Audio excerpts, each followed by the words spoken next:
দর্শক মন্ডলী, middle east জুড়ে বা মধ্যপ্রাচ্য জুড়ে যে যুদ্ধের দামামা বেঁধেছে তার প্রভাব কিন্তু প্রত্যেকটা দেশেই পড়েছে। তারই ধারাবাহিকতায় বাংলাদেশে এই যুদ্ধের প্রভাব পড়েছে, যেমন বিশেষ করে জ্বালানি শক্তিতে।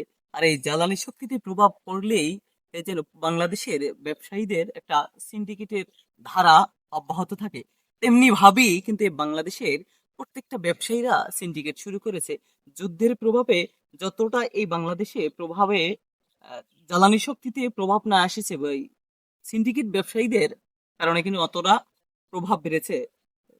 প্রত্যেকে ব্যবসায়ী যে যার জায়গা থেকেই যেন সিন্ডিকেট বাসার ছাদে বা বাসার পিছনে বা আন্ডারগ্রাউন্ডে পানির ট্যাঙ্কিতে করে বহু বহু লিটার তেল মজুত করে রেখেছেন এই বাংলাদেশের সিন্ডিকেট ব্যবসায়ীরা। এরা যদি জানতে পারে আগামী এক সপ্তাহ পর এই বাংলাদেশে কেমন ঘটে যাবে, তাহলে তারা এই বাংলাদেশের টুপি, তবজি, আতর, গিলাপে বা কাপড়ের দাম বাড়িয়ে বসে থাকবে।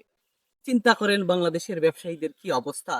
বাংলাদেশ গভর্নমেন্ট যদি কোনো জ্বালানি শক্তির উপরে 1 টাকা ভ্যাট বাড়ায়, সেখানে বাংলাদেশের প্রত্যন্ত অঞ্চল পর্যন্ত এসে 100 টাকায় পৌঁছায়।